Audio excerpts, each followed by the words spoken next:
बकवास पर आपको खुश आमदीद। महरूम ड्रामे में तो सब कुछ तकरीबन ठीक हो चुका है सिवाय ज़ायरा और उमैर के।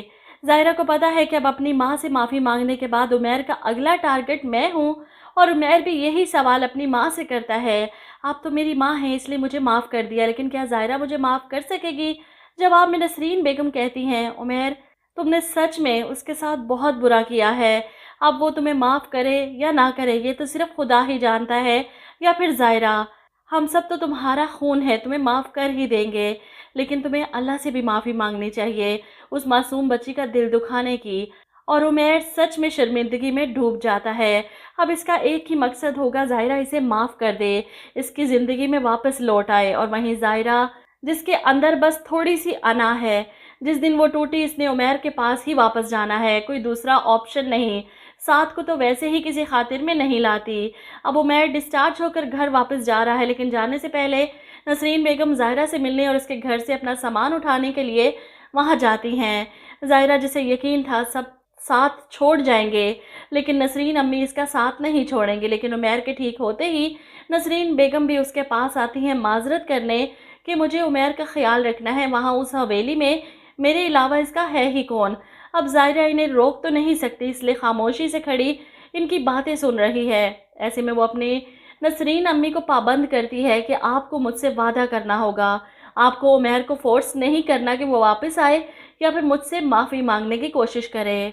ये सुनकर नसरीन बेगम हैरान होकर कहती हैं, ये कैसे हो सकता है, मैं क्यों नहीं चाहूँगी कि तुम्हारा घर बसे। जिस पर ज़ायरा कहती है, क्योंकि अम्मी मैं आपको कसम दे रही हूँ, आप उमैर से इस मुतल्लिक कोई बात नहीं करेंगी। नसरीन बेगम भी परेशान हो जाती हैं ज़ायरा की कसम सुनकर। ऐसे में ज़ायरा कहती है, इतना तो आप कर ही सकती हैं मेरे लिए। उमैर ने जो मुझे डैमेज पहुंचाया है वो किसी भी हाल में ठीक नहीं हो सकता। जवाब में नसरीन बेगम कहती है, मैं तुम्हें मजबूर नहीं करूँगी, वक्त के साथ साथ सब ठीक हो ही जाएगा। वहीं बाहर साथ को पता चलता है उमैर के आने का, तो वो फ़ौरन गाड़ी के करीब आकर उमैर से कहता है, अम्मी की बात हो चुकी है ज़ायरा से, बहुत जल्द तुम्हें खुला के पेपर्स मिल जाएंगे। वैसे मुझे लगता तो नहीं कि तुम बदले होगे, लेकिन अगर वाकई में अगर तुम ज़ायरा के लिए कुछ करना चाहते हो तो चुपचाप उन पेपर्स पर साइन कर देना। अब उमैर की बारी है, खामोश होकर इसे देख रहा है, सुन रहा है। सारा गुस्सा, चीखना चिल्लाना सब खत्म हो गया, क्योंकि सच्चाई जो सामने आ गई। वो अपनी माँ को लेकर घर वापस चला जाता है। मीर ज़ाहिद अपने बेटे का सामना नहीं करना चाहते थे, लेकिन फिर भी हिम्मत करके सामने आते हैं। मैं शर्मिंदा हूँ उमैर बेटा। इस पर उमैर चिल्लाता है, आपकी शर्मिंदगी मेरी माँ का प्यार मुझे वापस दिलवा सकती है? जिस पर मीर ज़ाहिद कहते हैं, मैं ये सब कुछ छोड़कर वापस जा रहा हूँ। जिस पर उमैर गुस्से से चिल्लाता है, इतनी आसानी से नहीं जा सकते आप, अभी और इसी वक्त खुला के पेपर्स पर साइन करके जाएंगे आप। वो अपने बाप को ये पेपर्स देता है, जिन पर मीर ज़ाहिद आसानी से साइन कर ही देता है।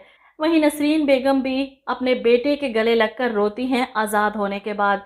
ऐसे में नसरीन बेगम को आज़ाद करने के बाद मीर ज़ाहिद हाथ जोड़कर इनसे भी माफ़ी मांगते हैं, मैंने जो कुछ भी किया तुम्हारे साथ, इसके लिए हो सके तो मुझे माफ़ कर देना। वैसे मुझे लगता नहीं था कि मीर ज़ाहिद इतनी आसानी से ये सब कुछ अपने हाथ से जाने देगा, क्योंकि जिस कदर करख्त वो दिखाया गया था पूरे ड्रामे में, शायद इसका अंजाम यही होना था कि आखिर में इसके पास कुछ ना बचता, खाली हाथ रह जाता। लेकिन नरमीन की मौत का जिम्मेदार तो था, इस बात को तो एतराफ़ इसे करना चाहिए था, और नरमीन की माँ को भी सज़ा मिलनी चाहिए ना।